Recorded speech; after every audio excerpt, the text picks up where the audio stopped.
자, 코로나19에 확진이 됐던 이재명 대표. 1일 날에는 한동훈 대표를 만났고 8일 일요일마다 이벤트가 나옵니다. 일요일에는 평산 책방을 찾아가서 문재인 전 대통령을 만났습니다. 다해는 내가 구해줄게요. 만면의 미소를 띠고 문재인 전 대통령은 두 손을 번쩍 들어줬습니다. 교수님 어떻게 보셨는지요? 뭐 그 사법 리스크를 위한 일단은 방탄 동맹을 좀 매제로 내려간 거죠. 아하. 사실 한동안은 그 썰렁했었거든요. 냉랭하지 않았습니까? 문재인을 피의자로 적시한 후로도 한동안은 한 며칠 동안 썰렁하더니 그 다음부터 좀 움직이기 시작해가지고 지금 뭐 대책 끼고 뭐 TF 팀도 꾸린다라고 얘기를 하는데 예. 이게 힘이 실려 보이지는 않아요. 아. 민주당한테 가장 중요한 것은 왜냐하면 자기들이 앞으로 쓸 수 있는 카드가 이재명이라고 생각하잖아요. 예. 근데 문제는 이미 지나간 물이거든요. 그럼에도 불구하고 같이 또 띄워주지 않으면은 단일 대호에 좀 문제가 생기거든요. 아. 그러잖아도 뭐 친명 친문 그 지지층도 사실 이질적인데 물론 친명이 압도하고 있지만 또 그 내부에서 친문 세력들도 적지 않거든요. 그런데 어쨌든 자기 대표의 사법 리스크를 방어하기 위해서 단일 대우를 만들려면은 그래서 저쪽도 같이 막아줘야 된다. 예. 명목 때문에 좀 내려간 것 같습니다. 아. 근데 보면은 이 사람들이 보면은 그러니까 민주당 사람들 보게 되면 아주 일관된 특징이 하나가 있어요. 어떤 특징일까요? 실질적으로 불법을 저질러요. 아. 그런데 그 불법을 갖다가 불법에다가 합법의 외양을 줘요. 예. 우리가 이제 흔히 이걸 뭐라 그래? 편법이라고 하잖아요. 아하. 그런데 그 편법이 또 능숙한 것 같지는 않아요. 뭔가 어설퍼. 어설프다 보니까 사실 자기들은 합법이라고 생각하는데 실제로는 그게 불법이 돼버리는 예. 이런 상황들이 지금 반복되고 있는 겁니다. 그게 이재명이고 그 전에도 한번 생각해 보세요. 제가 굉장히 인상적이었던 말이 뭐였냐면 그때 그 권경희 변호사한테 들었는데 예. 그 사람이 아주 인상적인 얘기를 했다 그러더라고요. 그때 조국 전 장관 인사청문회가 딱 열릴 때 거기 나와서 뭐라고 얘기를 했냐면은 불법은 없습니다. 딱 그러더래. 아. 쉽게 말하면 굉장히 부적절한 일들은 많았지만 내가 예. 합법화해가지고 합법적으로 다 처리를 했기 때문에 불법으로 꼬투리 잡을 일은 없을 것이다. 이렇게 자신 있게 얘기해요. 덮었다. 네. 덮을 수 있다라는 거예요. 예. 그런데 결과적으로는 어떻게 됐습니까? 뭐 경경심 4년에다가 자기도 지금 1심에서 지금 받은 거 아니겠습니까? 예. 2심까지 받은 거죠. 유죄를 받았단 말이죠. 지금 그래요. 근데 이번에도 이재명도 마찬가지죠. 모든 걸 합법에 외양을 갖다 뒤집어 씌웠지만 실제로는 다 줄줄이 지금 기소가 됐고 예. 공범들은 다 유죄 판결을 받았단 말이죠. 이분도 좀 마찬가지인 것 같아요. 실질적으로는 누가 봐도 사실은 이건 뇌물이죠. 그러니까 이상직 전 의원한테 굉장히 이상한 사람이잖아, 이 사람이. 그 전에도 뭐 그 주가 조작을 해가지고 유죄 판결을 받은 적이 있는 이런 사람을 예. 공천도 주고 그 다음에 뭐 했습니까? 중진공에 앉히고 그 대가로 전혀 뭐 관계 없는 사람을 갖다 취업을 시켰단 말이죠. 그럼 누가 봐도 이건 대가거든요. 그런데 그걸 합법의 외양을 좀 굉장히 차린 거예요. 그런 과정 속에서 이 사건들이 지금 벌어지고 있는 거거든요. 그러니까 말하면 타이 이스타제스트라는 게 한마디로 이제 페이퍼 컴퍼니거든요. 예. 그 회사를 도대체 왜 설립했는가? 보통 사람들은 자본주의 기업이 회사 설립할 때는 뭐예요? 이윤을 얻기 위해서 설립하잖아요. 돈 벌기 위해서. 근데 거기는 그게 아닌 것 같다라는 거. 아.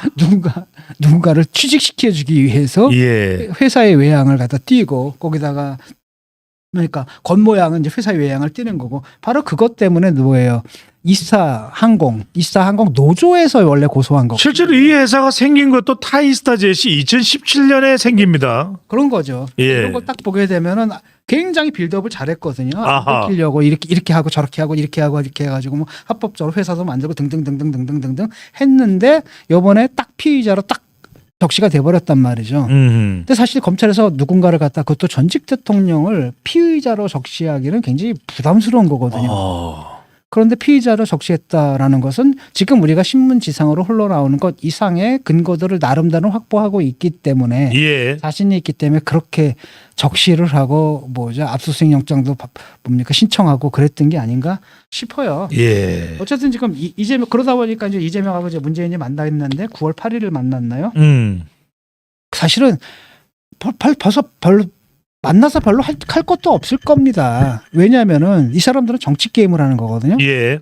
근데 이제 검찰하고 법원에서 하는 것은 법적인 게임이란 법률 게임이란 말이에요. 사법적인 게임과 정치 게임은 이게 물론 서로 영향을 주고받는 건 있지만 하나가 한쪽을 완전히 좌우하거나 이럴 수는 없는 거거든요.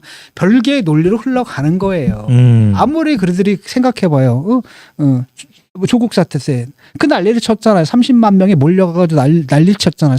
서초동 몰려가서 난리를 쳤지만 예. 유죄를 막는 걸 막지 못했거든요. 아하. 네. 법은 자기 논리가 있어요. 그 논리에 따라 굴러가는 거거든요. 이번에도 마찬가지일 거라고 봐요. 그러니까 이 사람들이 근데 그럼에도 불구하고 할 수 있는 것은 정치적 대응밖에 없거든. 그렇기 때문에 지금 앉아가지고 둘이 만나서 뭐 공동 전선을 짜고 뭐 이런 짓을 하는 건데 예. 이게 과연 얼마나 효과가 있을까? 저는 그다지 효과가 있지는 않다고 봅니다.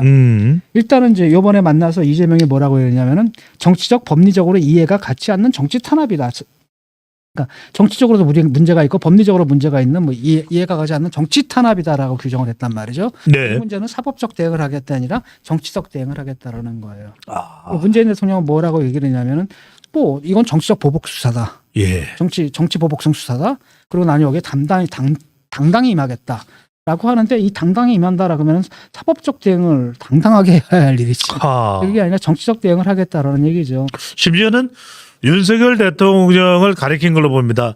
준비되지 않던 대통령으로 직격을 해버렸습니다. 그렇죠. 그래서 크게 이제 두 가지가 있는데 예. 일단은 민주당에서는 그래서 전 정권 정치탄압 대책위원회 뭐 TF팀을 꾸리고 반면에 이제 국힘에서 뭐라 그러냐 사법 리스크 등 이걸 갖다 막기 위한 방탄 동맹이다. 그다음에 뭐라고 그랬더라? 꼼수 회동이다 이제 이렇게 하는 거죠. 사실 그런 측면이 있죠. 지금 방탄 동맹이가 이제 꼼수 회동을 좀 하고 있는 건데 거기서 좀 전에 말씀하신 게 제가 볼 때는 핵심이라고 보거든요. 문재인 뭐라 그러냐 준비 안 된 대통령이 집권해서 나라가 혼란이. 그래서 민주당은 뭘 해야 되냐? 재집권을 준비해야 한다. 예. 이거라는 거죠.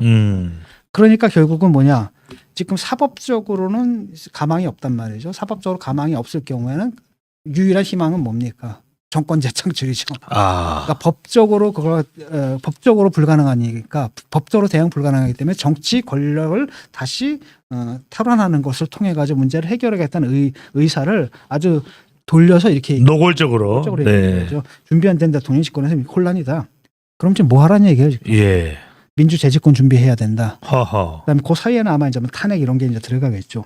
결국은 이제 두 사람 사이에서 이제 공감대가 형성된 겁니다. 소지가 비슷해졌거든요. 예. 40분간 두 사람만 이야기했다 이런 이야기가 나옵니다. 사법 리스크 해결의 방법은 딱 하나밖에 없다. 예. 정권 탄압밖에 없다. 아하. 이런 이제 공감대를 형성했다. 그게 이제 문재인 대통령의 이런 발언으로 나타나는 게 아닌가 싶습니다. 예. 교수님 일각에서는 지금 이런 질문을 하는 사람도 있습니다. 이번에 이른바 문다의 구하기로 문재인 전 대통령을 압박해서 김경수와 김동연을 동시에 주저앉히겠다 이런 전략으로 봐도 됩니까? 그거는 너무 멀리 간 거 아니에요? 아하. 제가 볼 때는 왜냐하면 내가 볼 때는 문다혜는 이번 사건에서 크게 다칠 건 없을 것 같거든요. 예. 돈 받은 것뿐이잖아요. 아. 증여세 포탈 정도인데 증여세라는 것은 증여하는 사람들이 아마 처벌을 받는 걸로 알고 있고 받은 사람보다는. 예. 그다음에 그것도 이제 세금에 관한 것이기 때문에 뭐 징역형이나 이런 게 나오지는 않고 보통 뭡니까 벌금형은 맞고 그다음에 뭡니까 추징당하잖아요. 세금 추징당하고 뭐 이런 거 아니겠어요? 이거 외에는 그다음에 취직한 게 또 누굽니까? 자기도 아니고 누구예요? 전 남편. 남편이란 말이죠. 그래서 난 이게 그렇게 큰 고리가 될 것 같지는 않고 오히려 고리는 역시 문재인 전 대통령하고 예. 김정순 여사 여기가 이제 타겟인 것 같아요. 이번에 얼마 전에 그 탄핵설 말고 뭐였죠? 그 계엄령설 나왔잖아요. 예. 그 계엄령의 전제라는 게 뭐냐면은 그 탄핵이거든요. 그러니까 이 사람들은 우리가 생각하는 것보다 탄핵이다라는 것을 굉장히 우리가 볼 땐 이건 좀 약간 호황하다라는 느낌이잖아요. 근데 이 사람들은 상당히 그걸 갖다 현실적인 가능성으로 생각해요. 예. 우리는 탄핵 그러면 아주 극단적인 경우고 극단적인 경우에만 해당되는 거지 않습니까? 그다음에 그 탄핵이 인용되기라는 건 너무너무 힘들다는 걸 다 알고 있잖아요. 극단적인 경우에만 해당하는 것이기 때문에 정말 명백한 법률의 위반이라 이런 것이 있지 않고서는 탄핵할 수가 없는 거예요. 그럼요. 그럼에도 불구하고 이 사람들은 뭐냐면 약간 이 문제도 법적으로 바라보는 게 아니라 굉장히 정치적으로 바라보는 거예요. 지금 문재인 그 윤석열 지지율 봐라. 갤럽에서 23%고 리얼미터 29%란 말이죠. 예. 리얼미터에서 20%다라고 한다면 그들 말에 따르면 심리적 탄핵이라는 거예요. 심리적 탄핵 상태다라는 거죠. 근데 그 심리적 탄핵이다라는 거하고 이 국민들한테 대통령이 인기가 없다라는 거하고 그 인기 없는 대통령을 탄핵해도 되느냐는 전혀 다른 문제거든요. 그렇습니다. 여기는 완전 다른. 그런데 얘네들이 이걸 섞어가지고 하게 되면 탄핵이 임박했다 이러는 거예요. 이러다 보니까 근데 우리가 탄핵을 할 거고 국민들이 막 일어날 건데 그렇게 되면 쟤네들은 뭐 할까? 이걸 막기 위해서 분명히 계엄령 때리고 사실 군부 쿠데타를 사실상 또 획책할 거다라는 황당한 상상. 민주당 의원들을 체포할 테고. 네. 거기까지 가버렸단 말이죠. 그래서 이 사람들은 아직까지도 그 생각을 하는 것 같아요. 최소한 탄핵으로 간다. 그다음에 그 격변 상태를 만들어서 초래해가지고 어떤 식으로든 간에 왜냐하면은 법원의 판결이 언제 내려질지는 자기들이 통제할 수 있는 변인이 아니거든요. 지금 통제 영역 밖에 있잖아요. 그런데 만약에 선거 전에 판결이 내려져 봐요. 그럼 어떻게 되겠습니까? 다 모든 게 물 건너가는 거잖아요. 예. 그렇기 때문에 인위적으로 빨리 선거를 앞당겨야 되거든요. 인위적으로 앞당겨서 뭐가 필요한가? 탄핵이 필요한 거, 어려운 거고. 그러니까 그런 분위기 형성을 하는데 이번에 문재인 건까지 딱 얽혀가지고 나만 당한 게 아니라 문재인도 당했네? 예. 라고 하면서 이제 동맹을 딱 짠 거고. 단일 대우로 짠 거고 동시에 뭐가 되는 거냐면 잘 봐라. 법원, 검찰 부담 느끼란 얘기예요. 생각해봐. 하나는 제1야당의 대표죠. 국회에서 지금 190석 갖고 있는 예. 또 하나는 뭐 전직 대통령이거든요. 자, 네 둘 다 어쩔 거야. 우리가 몸집이 이렇게 했건데 어쩔래? 라고 하면서 사실은 그 탄핵 동맹을 통해 가지고 스크럼을 짠 거죠. 예. 한편으로는 뭐냐면은 법원과 그다음에 검찰한테 압력을 가하고 정치적 압력을 가하고 그래서 수사에 이제 지장을 초래하는 거죠. 수사를 제대로 못하게끔 압력을 가하는 동시에 또 다른 한편으로 조금 더 우리가 볼 땐 비현실적이지만 예. 그들은 상당히 현실적이라고 생각하는 그런 탄핵 분위기 같은 걸 만드는데 같이 만들자. 근데 이렇게 되면 이제 결국 어떻게 되냐면 그 전까지만 해도 친명하고 비명 사이에 무슨 갈등이 있을 거고 뭐 예. 10월 이후에 막 갈라지고 막 그러니까요. 이런 거 있잖아요. 근데 일단은 단일 대우가 만들어진 거예요. 예. 그리고 또 이번에 또 누가 연루됐냐면 조국이 또 연루된 거예요. 민정수석이었거든. 예. 민정수석이 자기도 연루된 거고 자기 일이 돼버린 거거든요. 이러다 보니까 조국 혁신당이 이제 또 그 민주당하고 또 다 같이 또 붙어가지고 같이 이제 공동 대응을 하는 거죠. 그래서 결국은 뭐냐 이걸 이용해서 일단 사법 레이스를 공동 대응한다. 그다음에 이걸 어디로까지 발전시키느냐 탄핵 공세로까지 발전시키고 예. 그다음에 되도록 같은 조기 대선이 되게끔. 잠깐만요, 교수님. 그렇다면 이것이 방탄 동맹이 아니라 탄핵 추진 동맹. 그렇죠. 탄핵 동맹이고 방탄은 못해요. 예. 나름대로 이제 방탄을 한다고 하는데 그건 뭐냐면 그 법원이나 검찰에서 느끼는 심리적인 압박감, 부담감 정도가 되는 걸 뿐이고 예. 이 절차를 막지 못하거든요. 탄핵을 하거나 아니면 어쨌든 간에 그 판결을 갖다 늦춰가지고 일단 대선 이후로 늦추는 거. 그래서 정권을 재창출하자. 이걸 위한 일제 동맹을 갖다 싼 거죠. 예. 그런데 이제 이게 과연 힘을 받을 수 있을까 싶은 게 일단은 판결이 나와요. 이번에 9월 20일이 마지막이거든요. 그렇습니다. 보통 그 결심 공판 난 다음에 한 달 정도 후에 이제 판결이 내려지면 10월 20일경에 나온다는 얘기예요. 예. 그런데 많은 전문가들이 지금 법조계에 있는 많은 사람들이 이건 유죄고 그다음에 유죄가 나올 경우에는 사실은 당선 무효에 해당하는 것이 나올 거다라고 예상하는 사람들이 다수거든요. 그 두 번째로는 뭐냐면 그 문재인은 어떠냐? 문제는 사실 관심사가 그들도 져서 별로 없거든요. 그다음에 수사가 이게 또 굉장히 오래 갈 겁니다. 예. 오래 가고 그다음에 그 실망감들이 이제 표출이 되는 거죠. 실망감들이 이제 표출이 되면서 왜냐하면 야 이게 문제도 결국은 그때 소문으로만 돌았던 게 수사에 따르면 이제 나올 거 아니겠습니까? 그래서 수사 결과가 나오고 하니까 그 동력을 받기가 힘들다라는 겁니다. 아니, 정치적 탄압이다라는 것도 한두 번이지. 노무현 때까지는 그게 또 먹혀요 어느 정도. 예. 왜냐하면 노무현 때는 옛날에 사실 정치인들 다 그거 했거든. 그렇잖아요. 그러다 줄어든 거였거든. 그러니까 그 전까지만 해도 뭐랄까 암묵적인 룰이 있어요. 예컨대 김영삼 대통령이 김대중 안 건드렸거든. 예. 김대중 대통령이고 덮어줬잖아요. 김대중도 김영삼은 덮어줬단 말이죠. 예.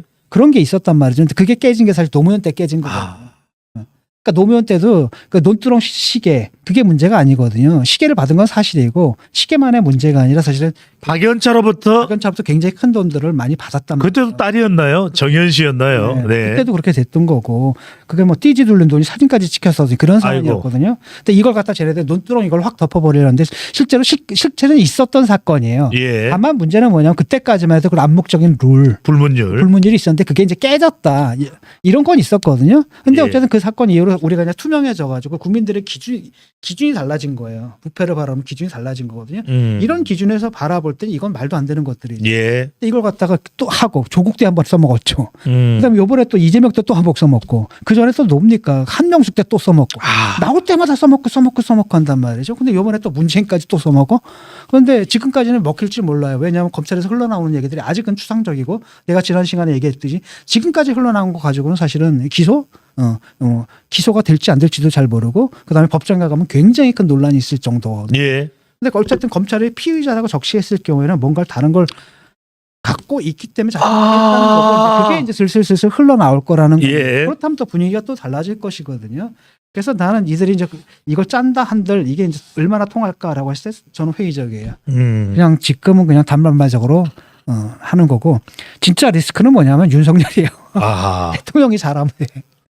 이 사람들이 이렇게 말도 안 되는 짓을 하면 할 수 있는 이유가 바로 뭐냐 대통령 때문이거든요. 예. 그러니까 대통령이 잘하면은 이 사람들이 이걸 보고 용서 안 한다고. 대통령 지지율이 높았다면 예. 오히려 분노가 그렇죠. 더 쓰나미처럼 왔을 텐데. 하는 거예요. 근데 대통령이 예. 못하게 되면 그래도 그 저 대통령을 견제하거나 대통령 심판하려면 뭐가 필요한데 그래도 얘들밖에 없지 않냐라고 하니까 국민들도